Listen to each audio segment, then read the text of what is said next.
അപ്പൊ തുടങ്ങാല്ലേ? എല്ലാരും ബിയർ അടിച്ചുകൊണ്ടിരിക്കും കേട്ടോ. ഞാൻ കുറെ ദിവസമായിട്ട് ഞാൻ ലിക്കറൊക്കെ കുടിക്കുന്നുണ്ട്. ഇവളാള് കൊള്ളാമല്ലോ. ഏതായി കുട്ടി? ആരോഗ്യത്തിന് കൊള്ളൂല, അതൊന്നും കുടിക്കാൻ പാടൂല. നല്ല തറവാട്ടി പറഞ്ഞ കുട്ടി. ഞാൻ ഇടയ്ക്കൊക്കെ കുടിക്കാറുണ്ട്.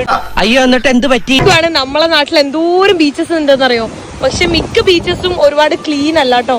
കറക്റ്റ് ആണല്ലേ? ഇതുപോലെ ഇവിടെ നോക്ക്, ഇല്ല ഒരു പ്ലാസ്റ്റിക്കോ അല്ലെങ്കിൽ വേറെ ഒന്നുമില്ല. എത്ര ക്ലിയറാ കേട്ടോ. ഞാൻ ആലോചിക്കുക, അവരൊക്കെ അവിടെ ബിക്കിനി ഇട്ടിട്ടാണ് നിൽക്കുന്നത്.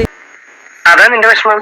നമ്മുടെ നാട്ടിൽ നിൽക്കുവാണെങ്കിൽ ആളുകൾ നോക്കി കണ്ണുകൊണ്ട് ബുദ്ധിമുട്ടിക്കും. അങ്ങനെ പറയരുത്, എല്ലാവരും അങ്ങനെ കാണരുത്. എല്ലാവരും അത്രക്കാരല്ല.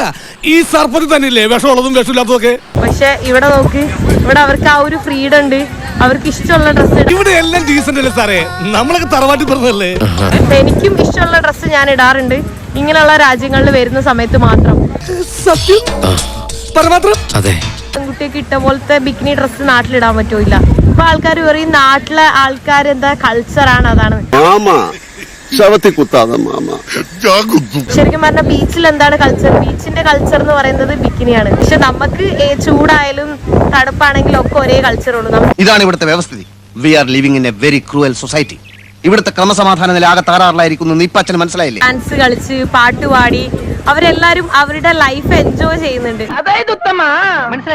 എനിക്കതെ നമ്മളെല്ലാം ആൾക്കാർ മറ്റുള്ളവരെ കുറ്റം പറഞ്ഞ് ഇങ്ങനെ നടക്കാന്നല്ലാണ്ട് ആരും ലൈഫ് എൻജോയ് ചെയ്യുന്നൊന്നുമില്ല.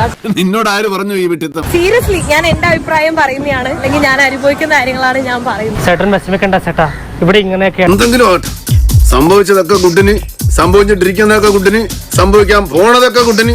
ഇനി ഒന്നും സംഭവിച്ചില്ല, അതൊക്കെ വെരി വെരി കുട്ടിന്. ശരി.